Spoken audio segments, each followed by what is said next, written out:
Everyone, well, we're here, we're back, and today we're doing another anti-MLM video, and for this video we will be doing another MLM top fails, number 4 to be exact. And for this video I have an eclectic array of videos and posts from all over the internet. I have things from YouTube, Facebook, and Instagram, so all of the platforms that Huns like to be majorly a part of, especially Facebook and Instagram. They definitely love those platforms. So if you guys like this video, please give it a thumbs up. And if you really like it, please subscribe. And if you could do me a favor, and if you know that you are subscribed, just double check that you are, because I have gotten a handful of comments of people saying that YouTube has unsubscribed them from my channel. One of them is a channel member, and YouTube still unsubscribed them from my channel. So I don't know what YouTube's doing. If you could just double check that you are subscribed, I would really appreciate that. And if you want to subscribe, I would appreciate that as well. Make sure to check out my description for all my fun links to my Poshmark, my Patreon, my social medias, and my anti-MLM playlist is always linked below. And if you ever run across content that you would love to see me react to for one of these videos, the information on how to do that is also below. So with all of that said, let's get started. So today I'm going to share with you guys 4 of the top fears or objections people have when they come to me and say, I want to coach. I want to do what you do. I'm tired of my 9 to 5 or my situation now. I need something for me. I need, an earning opportunity. I just need something. I want to do this, but ... These are the 4 top fears that I hear. But I need to make actual money in order to survive? To me, that doesn't seem like that's definitely a fear, but it's not an objection. I think that is a legitimate reason. But of course, it seems to me that me and a lot of you guys view things as legitimate reasons on why you should not join an MLM. But of course, they will word it and twist it as fears and objections and excuses. The most. So the first one is, I'm scared of being salesy and annoying. And I always tell them, okay, girl, if you're asking me to mentor you, do you think I'm going to teach you to be salesy and annoying? I've already been down that road. Like when I started, I was salesy and annoying because I didn't know what I was doing. But now I have a lot more experience, almost 6 years in this industry. And I teach you guys how to run your business like I am doing it now, the right way, okay? So you don't have to worry about being salesy or annoying. I always ask people, do you think I'm salesy or annoying? And I'm like, well, no. Well, yeah, people who want to join the MLM world, the network marketing world, they're never going to say that you are salesy and annoying. To be fair, anyone selling anything for another person, they could say, hey, you're being salesy and annoying. Anyone trying to sell something, it's kind of annoying. I mean, when you're trying to walk into a store and someone's trying to sell you something on the outside, they're trying to stop and talk to you, you're like, hey, kind of inconvenient time, I don't want to do that, when you walk in and you think that was kind of annoying. But again, that's just their job, it's what they're told to do. No matter what, trying to sell something, it's hard. Being in sales is hard. If you want a used car, the vultures will attack. I always say it as like they're vultures because they follow you around a lot if you're just like, oh, I'm just looking. I believe I've told the story when I was buying my new couch with my husband. This one guy was like, he would like sit on a couch that's like kind of semi-close to us and would like follow us around the store. We told him, we're like, if we want something, we promise we will come and talk to you. So no matter what, if you're in sales, people are going to view you as salesy and annoying. Following your journey. It's like, well, then I teach you exactly how to do that. So don't worry about being salesy and annoying. I've gone through that awkward growing phase for you. I've already made all those mistakes, and I teach you what not to do, as well as what to do when you start launching your business. And that's not to say that you're not gonna make mistakes. We all make mistakes, and you have to get uncomfortable with that. That's part of the learning curve, right? Failure is not a bad thing. It's how we learn. And I always tell my team that you're failing forward. You make, an error or a blunder or something doesn't go the way that you want it to go. It is a learning experience, especially in the world of business. Not everything is going to go super smooth and to plan, but the next time that you do that, you're going to have so much more knowledge to go on. So I think everything has value. Okay. The second one is the fear of failure. That's super normal. Nobody wants to fail because it's uncomfortable. It's upsetting. Nobody wants to fail. We all want to succeed. So maybe you've done maybe a network marketing company, different one before, or maybe Beachbody, like years ago you tried and it didn't work out for you. Or you just, you're worried about failing again, people taking you seriously, whatever the case may be. But if we let the fear of failure be our guiding light in life, we will never take chances. We will never try anything new. We will stick to what we know, what's comfortable. And that's honestly why a lot of us stick in a job or a position that we hate for years and years and years, because it's safe.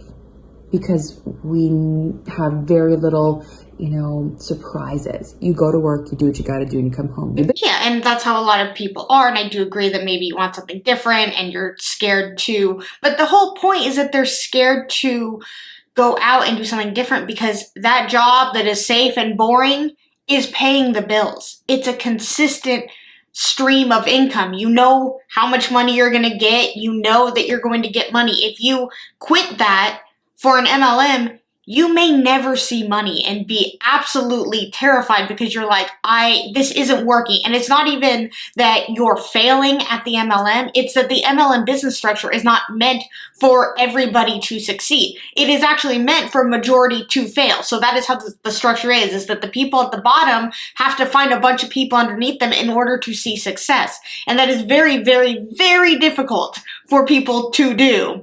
But if you're in a safe, boring job, you at least know you're getting paid. And yes, you can do other things on the side if you want to, and maybe start looking around and interviewing if you want to. But at least no matter what, you know that you still have that income coming in. With an MLM, the rate of being successful is 1%. That is such a small percentage. Tiny. And it's not even, yes, you may fail in the MLM, but it's not even really by choice. I mean, I guess you could try and be as salesy and try and get as many people. If you know a bunch of people under, and you have all those underneath you, then you are successful. But for me, at what cost? Is it costing you your friends and family for you to have that success? I don't know. The safe, boring job sounds better in my opinion than losing everybody around you. About it, you complain about it and you hate it, but it's comfortable, if that makes sense. You hate it, it's no fun, but there's a comfort in knowing what to expect. Even if that means you're not going to experience growth or, an abundance of joy. A lot of us, we just avoid that discomfort altogether, and it really holds us back. Okay, so I think the fear of failure is probably one that held me back the most. I'm a perfectionist, so the idea of failing makes me really uncomfortable. But once you realize that as a business owner, you just have to embrace it. You can't let it, hold you back, or else you'll stay stagnant and you'll never move. You'll never grow. This is honestly really good advice for people who do own their own business.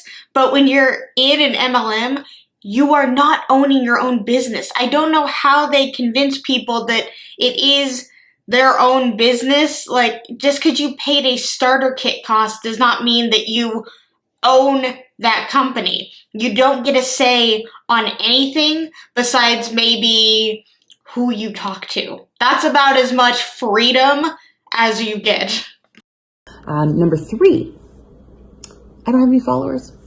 I don't have a following of people. I just can't be successful. It's like, dude, none of us had followers when we started. When I started coaching, Instagram really wasn't a thing, especially for the business world. I started my business on Facebook, which was hard. It was hard to do.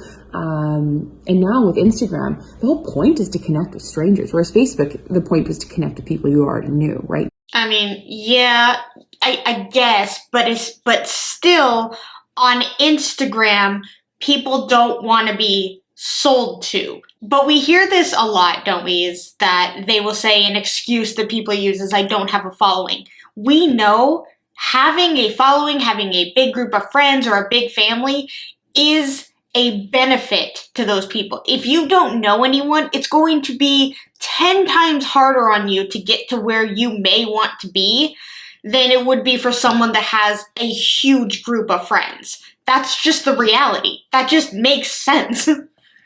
Your friends, your family, your coworkers, your fellow students, whatever the case may be. But it wasn't really for connecting with new people, a cold market, let's say. But that's how I meet some amazing people now, is through Instagram. But when I started my account on here several years ago, big goose egg. I had no followers. I had none. I started brand new. I had like a personal one years ago, but I decided to start fresh, which I don't recommend doing anymore. Just go with it, because I was afraid of family and friends judging me and not, appreciating or liking what I do. Anyways, we all start with nothing. We all start from scratch. And what you need to focus on right now is the followers you do have. Let's say you have 20, 30, 300, 500 followers right now. That's a lot of people. That is a lot of people watching what you do. So don't discredit those people. Don't think that you can't launch your business or start running your business until you have followers. That's super backwards, right? You need to share the content. You need to show up. You need to get serious about what you're sharing in your account before people are going to come to you, right? Before you're going to attract your tribe or your clients, whatever that may be. You need to really step up your game on social media. I have lots of trainings on IGTV here about, how to organically grow your following, how to create content, what to share, how to do that. But you really need to focus on building that content, sharing regularly, getting on here often and not being afraid to share content before you can ever worry about growing your following. And especially now that Instagram's really cracked down, you can't use bots or even assistants to grow. It's really tough to do that. Oh no, how horrible that Instagram doesn't let you spam. So you need to do a lot of the legwork yourself and have an account worth following. And that comes with time, but you just got to share stuff. People want to hear you. They want to see what you have to say.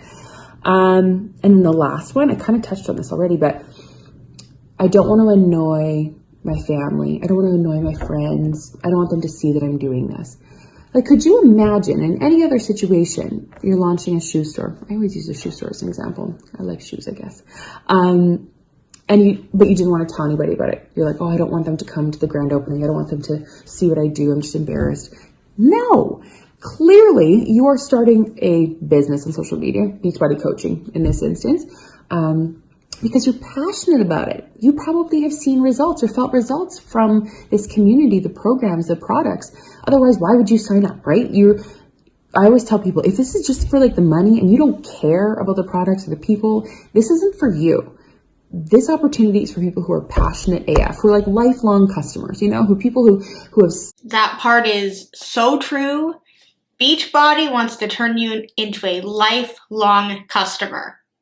You're not, just a salesperson for them. You are a customer. You are the true customer. You are the true reason that Beachbody is thriving. It is not your own business. You are just the main customer. That is, no words have been truer. But also, we have heard this before again. I mean, it doesn't matter what MLM it is. They'll use an analogy of like, what if you opened a business? What if you're opening a brick and mortar store of your own company?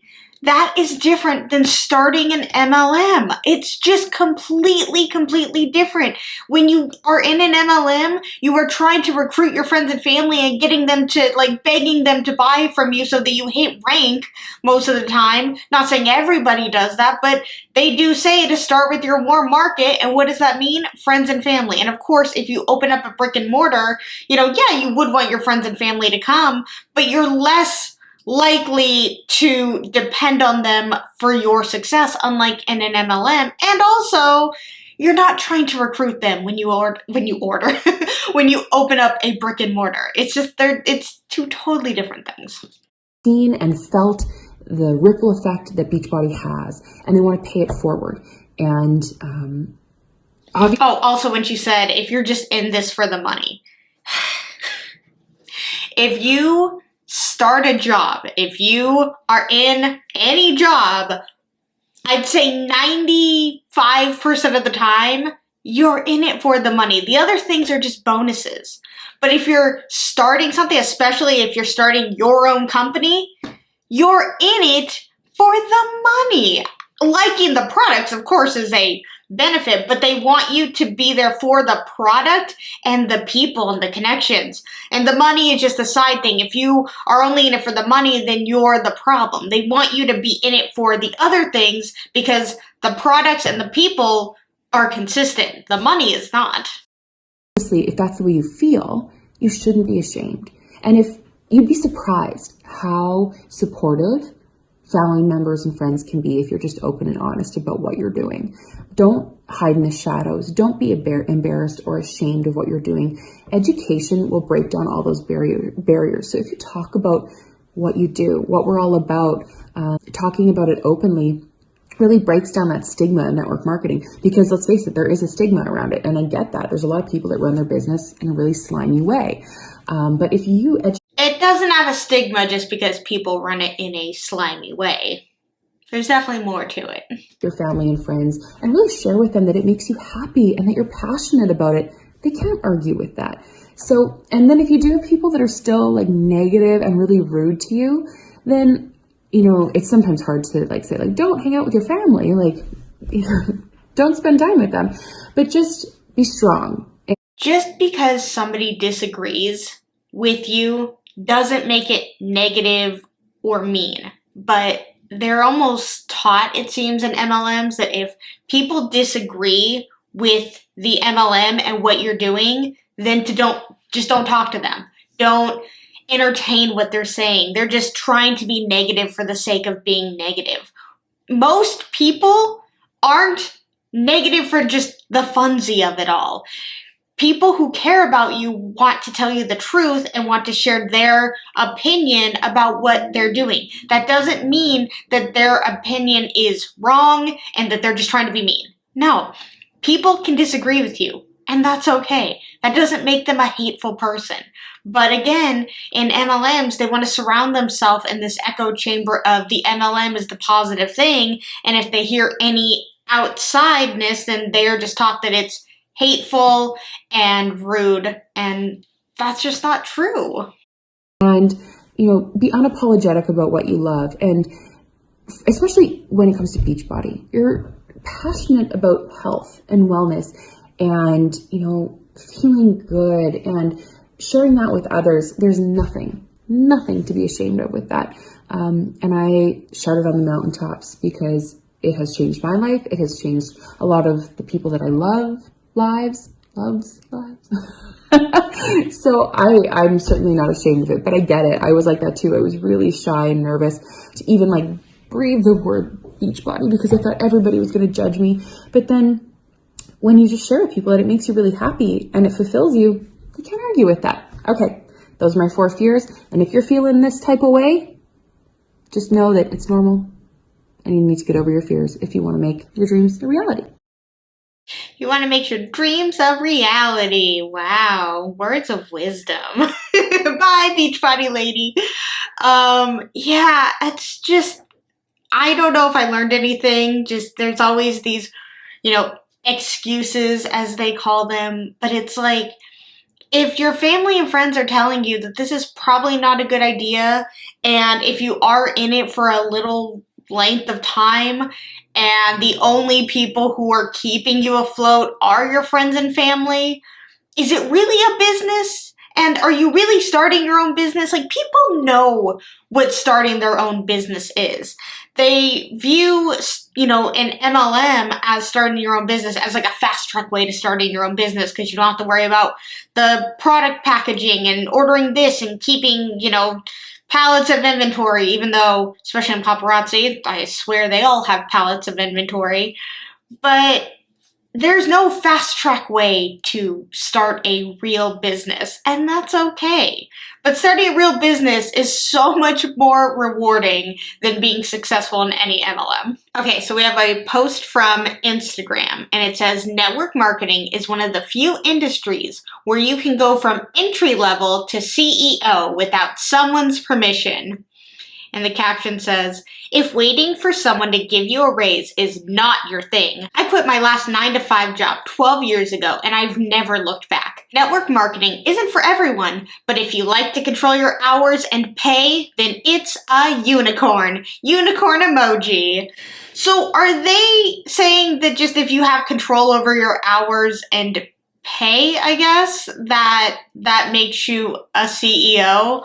I highly doubt that this person is a CEO in the MLM that they're in. I don't think there has been a single individual who has joined an MLM who has turned into the CEO of that specific MLM.Maybe they've turned around and they've started their own MLM company that they are the CEO of. That's something different. But if there are 100 people in Beachbody, are we saying that every single one of them can also be the CEO of Beachbody without anyone's permission? I'm sure one of them would have something to say about it. Also, the CEO himself, I'm sure, would definitely have something to say about it. It's just, you're not the CEO. You are a 1099 employee of whatever MLM you are a part of. You are whatever rank they want to call themselves that day. You know, the diamond blue ambassador of hair care. I don't know. I just kind of mixed like a bunch of MLMs together. But it's like, they are not the CEO. Also, let's say there is an MLM where CEO is a rank. If a bunch of people leave underneath you and you de-rank, then you're not the CEO. You've lost that title. But weirdly enough, if the CEO of that MLM, a bunch of people leave the company, they're not de-ranked. Weird how that works. And one last comment I will make on this post is they say, if waiting for someone to give you a raise is not your thing, aren't you technically always asking for a raise when you're telling people how great this opportunity is and they should totally join underneath you, because then that'll rank you up and give you your raise? So aren't you technically asking for permission when you ask people to join underneath you? I think so. All right, so this next post is actually a sponsored post that I found on my Facebook. So this was just advertised to me, and I found it quite interesting. My name is Brandy Shaver, and what I do is teach network marketers how to build their teams online with leverage and automation using this blueprint. The proven 3-step formula. A new training that I have built for you to get qualified people coming to you to join your team or buy your products. You don't have to send messages to strangers and constantly post about your products. You can stay home and totally skyrocket your business from your phone if you know how to do it the right way. The best part is this formula works for any niche, any level of experience, even if you're shy, have no following, no team, and no results. Our students have used this system to grow audiences and teams of thousands of amazing people, and you can too. So here's what we want you to do. Click the link below so you can learn our system. We are giving it away for free. You have nothing to lose. Just click the link and we'll see you on the inside.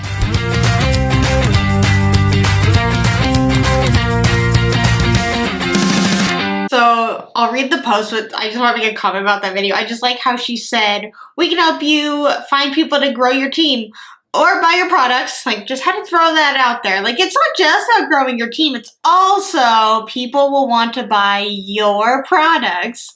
So the whole post says, in just 2 months, I added 112 people to my team from all over the world, all without prospecting, bugging friends and family, posting before and afters of my products on social media.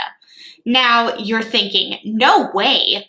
See, it wasn't long ago that I was trying to get anyone that could fog a mirror to take a look at my product or business, posting 10 times a day, messaging, tweeting, and basically bugging everyone to listen to me. I was not that successful. Sure, I enrolled a couple of people, but they would quit before I could get them started. My business was going backwards, and I wanted to quit. My name is Brandy Shaver, and there is something you need to know. The only way to build big and fast is to get more eyeballs on your offer. But what if you run out of family and friends? Flooding your newsfeed, Facebook groups with your products and hope people would buy? Or sending hundreds of copy and paste messages to strangers every day? Online prospecting is weird and awkward, and if you haven't yet, save your breath because it's a total waste of time. But then I discovered a smarter and simpler approach that is way better than being a professional spammer online. Even if you're a no-name with no team, no proof, and no experience, in fact, I've taught this strategy to my team and they're ranking up and earning incentives right along with me. You can learn how to do this inside the social influence formula. Inside this blueprint, you'll discover 4 secrets. How to get people to message you about your business without sending hundreds of copy and paste messages to strangers. How to grow a global network of people on social media excited about the opportunity to work with you so you never run out of people to talk to. How to grow influence and be recognized as a leader, even if you're brand new and have no team yet. How to attract high-quality prospects into your team so you can duplicate and rank advance faster, and so much more. So you'll want to register for right away here. See you there. So I decided to have this formula sent over to me. It is free via email, so let's check out what this super secret, there's no way I could fail with using this looks like. All right, so we have the social influencer formula. Wow, a simple 3-step process to grow a big team on social media without chasing prospects or becoming a salesy weirdo. Copyright in 2020. Congrats. Okay, so we have the influencer formula in 3 steps. So let's see what step 1 is. Step 1. This step is so crucial and important that if missed or neglected, nothing else will work. But sadly, the majority of networkers aren't even taught how to do it, so they're stuck spinning their wheels. I'm talking about growing the right audience daily. Yes, it's time to branch outside of your friend and family bubble and make new connections. But not with just anyone. You need people who want what you're offering and are excited to get started. Trust me, those people do exist. As a matter of fact, you're one of them. Focus on finding people who are just like you, motivated, driven, committed, and coachable. The best part, you don't have to look for them, chase them, or beg them, because if you set up your attraction strategy right, they will find you. No, you might be thinking, where do I find them? Good question. We'll get there, but first let's talk about what will happen if you don't learn how to grow the right network. Wow, this is just... I'm learning so much. It's just find people who are like you. I feel like we've heard this before, and I just have an idea that this is going in the direction of find people who like the same sort of things you do, become close with them, and then, hit them with the, would you like to join my opportunity? But this is supposedly supposed to teach you how to make them ask you if they can join your opportunity, because maybe you're supposed to make it so desirable that they just want to be you, something along those lines. Number 1, grow your network. Wait, I thought we already did step 1. Step 1 is beach boss influencers. Oh, it just says that. I'm dumb. Step 1 is grow your network. Okay. Eventually, your friends and family will run out or stop buying from you altogether. This will leave you spending endless hours chasing random strangers and facing rejection. With more rejection, the thought of throwing in the towel will seem like the only option left. But you're not a quitter, and the reason this formula landed in front of your face is not a coincidence. There is a better way, and you're about to learn it. Now that you know your first step, growing an audience of right people, so you don't end up chasing a bunch of couch potatoes or carrying monkeys on your back, it's time to think about where these people might be hanging out and how you can start attracting them to you, because chasing them is a big no-no. I mean, yeah, step 1 seems pretty self-explanatory when you're in a network marketing business, is to grow your network. And also, I love how it's like, this formula landed in front of you. It's no coincidence, even though they've paid for it to be advertised to people on Facebook, and I believe I saw it also on Instagram. But clearly, not a coincidence. It's just by random luck that you got this ad at all. Like, come on. All right, get a mentor. Why am I not surprised that that would be part of the plan? It's get a mentor who knows what they're doing and can remind you all the time about why you're doing it. This is not anything new. I mean, that's kind of like what your upline is. They always say, like, I'm here to mentor you. So that's not surprising. All right, step 2. Step 2 is building relationships. Know, like, and trust. And this step is where most marketers fail. We see it all the time. Once networkers learn how to add more prospects to their network, they start promoting to that network right away, i.e. spamming. It's a recipe for repellent marketing, and you don't want to repel people, do you? The fact is, building relationships will naturally take time, but the amateur marketer won't have enough patience to let real relationships blossom, or they'll think it doesn't work because they don't see immediate sales.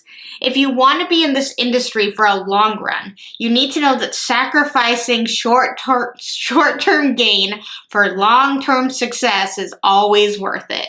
So take time to get to know your people and let them get to know you, what you're passionate about, what makes you excited, and what your mission is. By inviting them on your journey, you'll have higher quality people that you love working with to join your team. This we have heard. This is, I believe, not new, but the newer approach that network marketers, MLMers are starting to do is the let's be friends. Let me get to know you. Let me have a real connection with you so that you can eventually join my team and I can profit off of you. How is that a real connection? How is that a real friendship? How is that a real anything when your whole goal is to make money off of them? That's gross. I don't like that. I honestly, yes, the whole spamming people, sending the hey hun messages, yeah, that's wrong too. All of it's wrong, but I think this is honestly more damaging for people because maybe the person on the other end is like, oh my God, this person's actually trying to be my friend, and maybe they do need, friendship. Maybe they are lacking that in their life. And then to all of a sudden one day be like, by the way, I think you would be great at what I do. We've gotten to know each other for a while now, 6 months, maybe a year, who knows? Because they say right here, if you want to be in this industry for a long run, you have to do short-term sacrifices, which is AKA not making money. Because this whole thing is not even about like getting someone to buy from you. It's how to get people to join your team. That is what this whole thing is. But I don't understand how this is like a proven formula. I mean, maybe it is. And that's just sad. It's just to like only talk to people and make friends with them so that they can join your team so that you can see success in your MLM. Like, gross. Number 3, promote. Once you have a network of the right people who you know, like, and trust you, it's time to promote. But most marketers think that their products and opportunity are the only things they should be promoting. That's where it can get annoying pretty quick. You need to know that although there is nothing wrong with promoting your products, you have so much more to offer than just product. Promoting other things will help you attract more people, build more relationships, and as a result, sell more of your stuff in the long run. Here are just a few things you can promote alongside your products and opportunity. Facebook groups / private community, valuable checklists, webinars, coaching calls, yourself, your team, etc. You're selling yourself. Okay, just when you're in a sales job, why can't it just be that you're promoting the products? And I just think it's funny because right here they say sell more of your stuff in the long run. So they're calling the products stuff. Unless they mean like the webinars and the coaching calls, even though, I mean, I guess you could definitely sell that. But like to call the products in your business just stuff, I think is honestly kind of hilarious and very telling. What's next? Now, it might sound easy on paper. Grow, engage, promote. But how do you actually do it, right? If you have had this question in your mind for a while, we have good news for you. There are so many marketers who struggle with the same things. Where to start, how to become an influencer, and how to grow a huge network of raving fans. Especially if you don't have any results to begin with. This is where we're here to help. We invite you to join us inside our private coaching community for network marketers and help us help you grow your influence and a big team online. How much you guys bet that this is, you have to pay money? I bet we have to pay money. Let's see, it's loading. Come on.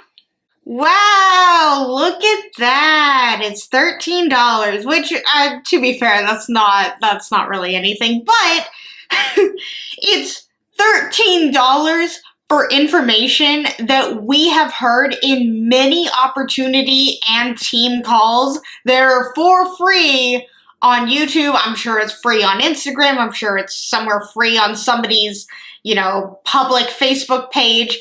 This information, you don't have to pay for this kind of information. All they're going to say is what so many other people say, and find people who like things that are similar to you, or maybe people who are in your area, and just get to know them and, talk to them as if they're real people and you want to make real connections with them. And then when you feel the time is right, then, talk to them about what you do. Or maybe never talk to them about what you do and just hope that they will see you posting about it all the time and have such FOMO that they can't wait to join your MLM and give you money. Something along those lines. But why am I not surprised that for something like this, that of course, they're charging money. So for the last part of this video, I have 2 clips from the Jessie Lee and Colleen video that they did probably a month ago at this point. And I did a poll asking you guys if you wanted me to react to the entire thing. And majority of you were like, please, I am so tired seeing this video. I could basically quote it at this point.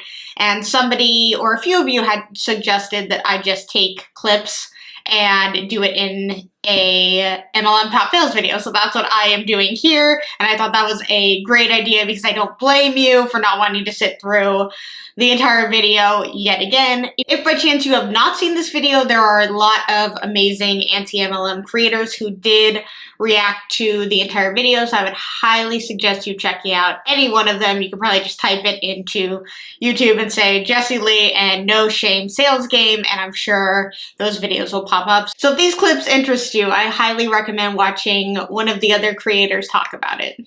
Or it's anti anything. I'm like, who do you think you're saving? Because you're saving nobody.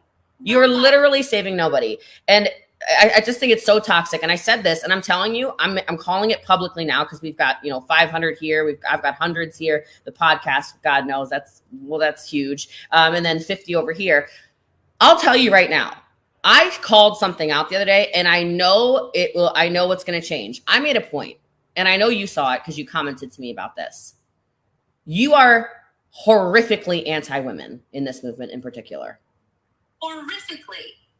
Like, the level of women hating women in the anti-MLM movement is stunning to me.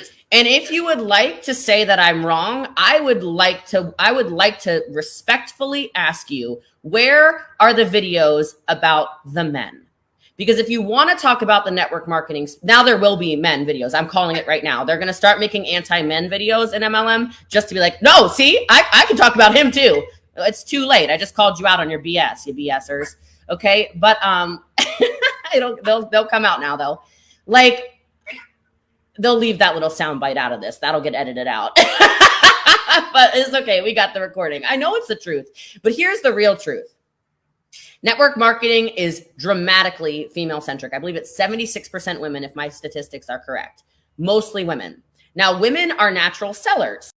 He makes a point to say that the MLM industry is majority women.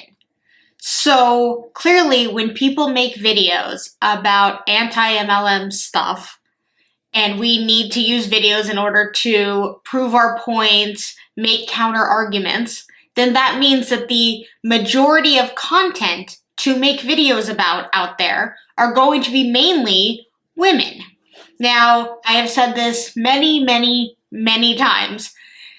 I am not anti-woman. It's literally the complete opposite. I want to see women succeed. And it just sucks because the people who get sucked into MLMs are usually moms who don't maybe have as many friends, and they really look for women in the MLM industry. So yeah, you're going to see a lot more women when people are saying, oh, well, we want a community of like-minded people. Well, if you're a woman, then more than likely you're going to try and bring other women in with you. So that argument of, where are the videos of the men? Well, when the majority are women, that's just how it is. However, now going on to making videos about men, at least for me personally, I have videos of me critiquing and commenting on men in MLMs. One of my earliest videos is a guy in Plexus, and he was talking about pie. A lot of people see that video and be like, he really loves pie. If you've seen the video, you know what that means.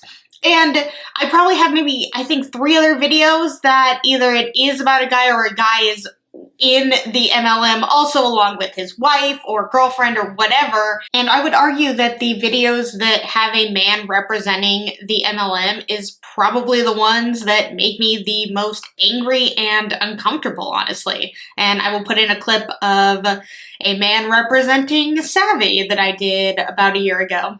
10:30 Mountain Time, or is it 10? I don't know where. 11 o'clock Mountain, 10 o'clock Pacific. But like, imagine. Sorry, I keep interrupting.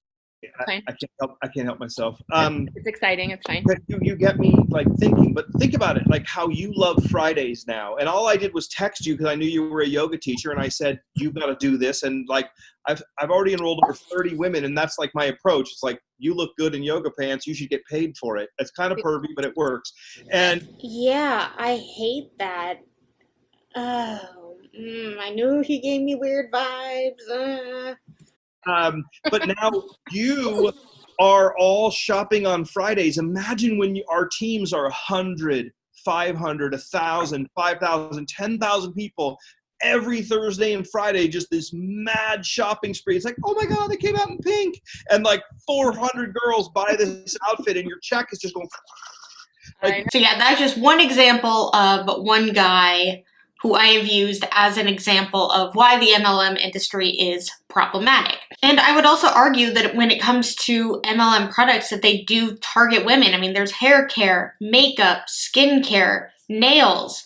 That, yes, men do use those things, but majority are women. So they are attracting women with these products, and also it being a more women-centric industry, even though majority of CEOs in the MLM world are men. So isn't that very telling? It's of course an easy argument to make that people who are anti-MLM are just anti-women because majority of people in that industry are women. So clearly, since you hate the industry and a majority of them are women, then you're anti-women. But majority of people who are nurses are women. Majority of people who are teachers are women. And as far as I know, there's not an anti-nurse community or an anti-teacher community besides people all agreeing that they need to be paid more. That's about the only argument that I have ever seen, and that is for those people. So that goes to show that people are not disliking the gender that is in the industry. It is the fact that they are just disliking the industry because it is an industry that makes promises that can't be kept. Majority lose money instead of make money, and unfortunately the ones who join just so happen to be women. Yeah. Anyway, I'm trying to think of like excuses I hear all the time, but I mean, I think we've debunked a lot. I think we've hit on some things and just shed light on the fact that like nobody is preying on anybody. Nobody's a victim of anything. Oh wait, I want to hit on that really fast. What? You guys, if you everything in your life, I love y'all not to tell you this. Everything in your life is a direct reflection of how you are living your life. And I know you don't want to hear that, and I know it upsets you, but your life looks the way your life looks because of choices you decided to make. So you cannot get mad at anybody for doing anything. Like, if somebody said, hey, there's a sale on a product, and you decided to take your credit card and run a credit card for an amount of income that you knew you shouldn't have been doing, you need to take responsibility for that. Okay. If you have spent an egregious amount of money on whatever, you have to understand you literally made that choice. Nobody, and I hate the, oh no, see, they pressure you because you're vulnerable, you're a victim. What are you talking about? Because you're pushing people back into this victim mentality that they don't need to be in to begin with. They need to be, and people just need to, no. If a family member or a friend is telling you, oh my God, you can make so much money if you do this, like do this along with me, we can learn and go forward together, and you trust that person, why would you not do what they're asking, especially if they're making promises like that? Of course, yes, they are not forcing you to swipe your credit card and do that. I understand that that's probably the argument that she was going for, is that nobody physically made you do it, but they emotionally made you do it. And the whole reason that people join is usually because there's not the greatest things going on in their life, and they're trusting the person on the other end who is basically giving them this dream life. And that's usually what it sounds like, is that it sounds like the opportunity to get out of whatever bad is going on around them. No one needs to live in the victim mentality, and you want them to. To say that we want people to live in the victim mentality, absolutely not. We just hear, read, and see so many stories of people who have gotten out and said that they joined because they were not at a good place in their life. So somebody came at a vulnerable point in their life and took advantage of that. And luckily, when they get out of the MLM, we are so excited. I love hearing people tell me that they got out of their MLM and that their life is so much better, and that they essentially feel a weight has been lifted off of them. I love that. I don't say, well, don't you feel terrible for joining to begin with and making them feel bad for ever joining the MLM? Absolutely not. I love hearing people excited to tell me that they got out, and that's a positive thing. I don't live in this negative bubble of thinking that every single person is a victim and I want them to stay in there. Absolutely not. Feed off of this. Okay. It doesn't make any sense to me. And so take responsibility for your actions. If you were wildly successful in network marketing, like some people claim to be, I will promise you, you would have never left anyway. And not because of the money, but because of the person you would have actually developed into being. That's the honest to God truth. I've never met anybody who is successful at anything that sits around and talks consistently about people. And I've never met anybody who is successful who lives off of hate videos, whether it's hating a profession, whether it's hating a person, whether it's hating a thing, a place, a whatever. Never. So when these people make the videos, or they talk terrible about the profession, or they say these are vulnerable people, they go after this, they go after that, you have to understand the responsibility and the accountability of what you have chosen to do with your life. I've made a choice, just like Colleen's made a choice, to be successful. Just like a lot of people in this profession have chosen to be successful. There is a whole lot of money in the network marketing space, a whole lot of people making supplemental income, part-time income, full-time income, and absolutely life-changing income. And I will tell you, just because it's not for you does not mean that it's not for everybody. So that's the last clip. She said that somebody would never leave their MLM because they would have loved the person that they became while in the MLM, and that even if you were successful, like monetarily, that it doesn't matter because you clearly didn't change into this amazing person. I believe it was not the good girl, and I believe she was very high up in It Works. I'm sorry, correct me if I'm wrong, but I believe she was very high up in It Works. And she had made a comment one time, I believe it was her, and she said that people below her were saying, what did you do? How did you do it? I want to be just like you. And she's watching all of these people who are in her downline, knowing that they will never see the success that she did, because she was essentially just lucky, and that mentally messed with her. And that means that she's a good person. She has empathy. She was able to see and know that not everybody can be successful, not because they're a failure or because they didn't try, but because it is just not possible in an MLM. And she got out, luckily, and she was extremely successful in the MLM. And we've seen it in the LuLaRoe documentaries, people who were extremely successful getting out because they didn't like what was going on behind the scenes. And that makes them good people. And I'm not saying that every single person who is higher up in MLMs are bad people, not at all. But I think that people who do get out and they are successful, they have a lot of money, and they're able to break out of the essential brainwash that they're in, I think that is huge. That is massive. Something that Jessie Lee likes to do is say that I would never make fun of somebody's career, or I would never sit around and make negative videos. She makes comments about the anti-MLM community all the time. She's constantly, at least from what it seems, talking about them. So in turn, aren't you talking negatively about something that you don't like? And I'm not saying that she's always speaking negatively about the anti-MLM community, even though it does come off as such. But just because somebody disagrees with you doesn't make something negative or hateful. But those are easy words to use and put out there when somebody is disagreeing with you. Do I hate Jessie Lee or Colleen because they are pro MLM and in the MLM industry and promoting it? Nope, I don't.